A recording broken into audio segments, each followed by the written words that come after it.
kita lanjutkan tentang induktor, yaitu induktor itu bentuknya seperti ini. Biasanya berada di area-area IC power, atau kita lebih mengenalnya lilitan nih, lilitan gede-gede bentuknya. Ada nanti ketemunya yang hitam, mana di sini nggak ada ya, di dalam sini kalau salah. Hitam itu di area-area apa namanya, fungsinya untuk filter, kalau saya mengistilahkan filter lah gitu.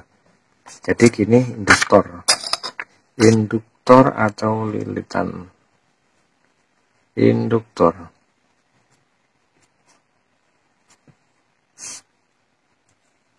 atau lilitan, nah di rangkaian dia digambarkan seri seperti ini, seri gimana itu, melungker. Nah ini yang seri, dan nanti ketemu yang ada juga yang paralel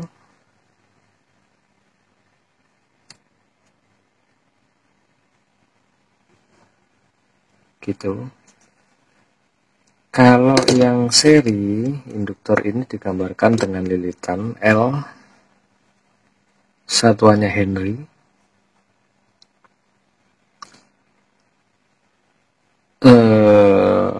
Maksud dari yang pemasangan secara seri, nanti di jalur sini ada ini, apa namanya, ada kapasitor. Pasti ada kapasitor. Ini untuk filtering atau apa ya bahasanya, ya untuk memfilter lah gitu, memfilter sumber tegangan. Karena pada rangkaian L ini dan ada apa namanya, ada kapasitor secara paralel, pasti bisa dipastikan dia kebanyakan 90% itu jalur tegangan. Contohnya di lampu, di LED. Jadi maksudnya dari sini apa namanya, sumber tegangannya biasanya VPH power atau VBAT. VPH power dari sini ya, 4 volt. Nanti ketika melewati sebuah L seri dan di depannya ada kapasitor ini, nanti dia tanya, istilahnya tanya ya, kamu harus DC apa AC? Kalau seandainya DC, oke lah, lanjut. Kalau AC nanti dulu, karena nanti di sini akan dibutuhkan sebuah DC murni yang cukup besar untuk area-area lampu IC LED. Dan paham belum ini? Yaitu untuk ini, untuk apa namanya, untuk filtering ya. Kalau seandainya kita sering ketemu di rangkaian LED, ininya bermasalah, L-nya bermasalah, induktornya bermasalah. Ini biasanya kalau di skema ini ada lambangnya pakai gini, contoh ya, 600 ohm. Tuh, nanti ada yang UH nanti ya. Nah, ini kalau seandainya ini kosong ya sudahlah, kalau seandainya nggak ada ya udah jumper aja. Ini untuk posisi darurat, boleh di jumper. Posisi darurat ya, kalau saya nyaranin harus diganti. Dan nanti lanjut ke yang posisi apa namanya, paralel. Posisi paralel, kenapa kok posisi paralel? Apa nggak konslet semua? Kan gitu pertanyaannya. Untuk posisi paralel pasti gandengannya dia sama sebuah kapasitor seri. Nah, seperti tadi, kapasitor seri fungsinya apa? Untuk memblok arus DC dan meneruskan gelombang. Maka di sini nih pasti yang jalur ini pasti dia gelombang murni, karena DC-nya sudah diblok dulu di sini, gelombangnya yang diteruskan gitu, seperti itu. Seandainya di sini ada DC gitu, ada DC, seperti itulah. Jadi di jalur-jalur ini akan murni sebuah gelombang frekuensi. Ayamnya sudah pada geluruk, udah pagi. ini akan gelombang murni. Ini biasanya di area sinyal. Jadi nanti kalau ketemu di area-area sinyal, seperti saya bilang tadi, kapasitornya ini secara seri tidak ada, wajib ganti.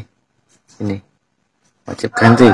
Dan kalau seandainya ini enggak ada, wajib ganti, cari di bangkian handphone. Soalnya kalau seandainya komponen ini tidak ada, tidak terpasang atau tidak bagus, maka sinyalnya akan ndripen, nggak akan keluar. Sinyalnya cuma 1, cuma 2 gitu, sinyalnya lemah. Nah ini, jadi dipahamilah komponen, jangan bilang kutu-kutu ya, kan banyak yang bilang kutu-kutu gitu. Nah jadi nanti ketemunya L seri, L paralel, dan ada lagi induktor yang dipasang pada input IC dan output IC. Seperti ini kita gambarkan input IC. Ayah, lungker-lungker. Lungkernya jelek.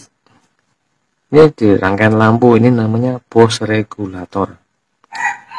Ini sumbernya dari Vipat atau VBA Power. Ini input, ini output.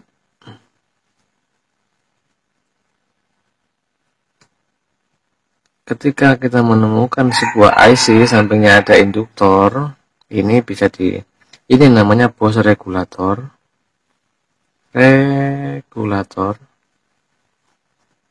Fungsinya apa? Untuk memperbesar tegangan dan arus. Karena apa?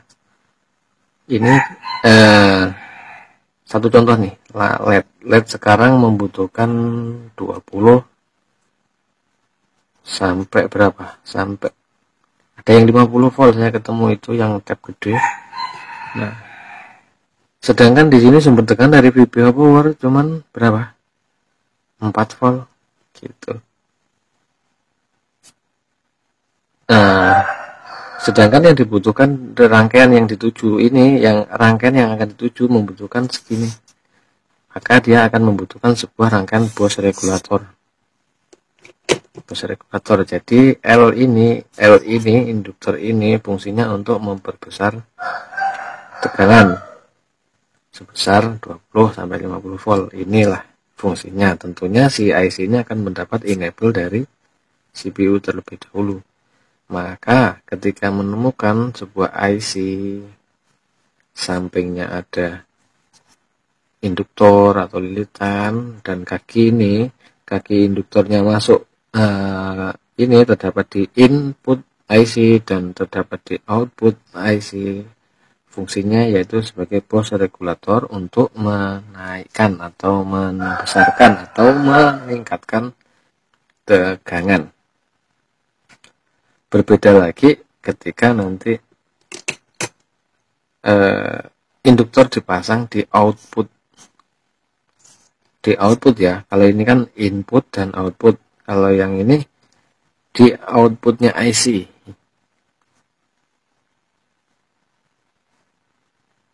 Nah, nanti seperti ini. Ini IC, ini input. Nah, di input ini. Ini input. Output.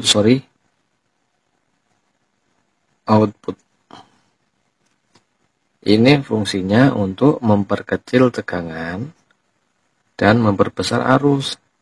Ini banyak terdapat di bak regulator, IC charger. Ini pasti ini IC charger menggunakan sistem ini. Memperkecil tegangan dan memperbesar arus. IC charger kan kita tahu USB itu berapa? 5 volt kan rata-rata. Nanti diturunkan di sini cuma jadi 4.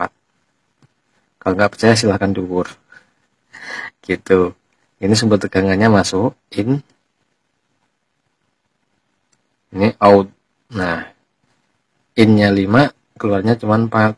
Nah, tapi ini arusnya besar. Dia untuk menghidupkan HP, untuk menghidupkan handphone, dan dia akan mengisi baterai. Nah, ini regulator, bak regulator namanya. Kalau yang rangkaian lampu namanya Bose regulator. Dia sifatnya memperbesar dari 4 volt tegangan baterai dikonversi atau diperbesar menjadi 20 volt. Itu jadi inilah fungsi dari induktor atau lilitan. Ketika seri dia untuk memfilter, ketika paralel dia untuk memblokir atau membuang arus. Kalau seandainya di sini ada sisa-sisa, buang semua di sini.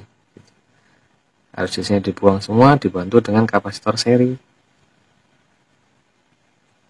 Bus regulator memperbesar tegangan, ciri-cirinya kaki satunya di input IC, kaki satunya di output IC. Ini bus regulator memperbesar tegangan dari 4 volt menjadi sekian.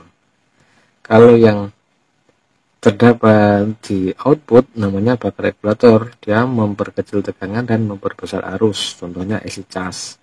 Dari USB 5 volt diturunkan menjadi 4 volt, tapi arusnya besar. Semoga dipahami. Kita lanjutkan dioda yang belum, ini yang dasar, ini dioda. Oke, kita lanjutkan dioda.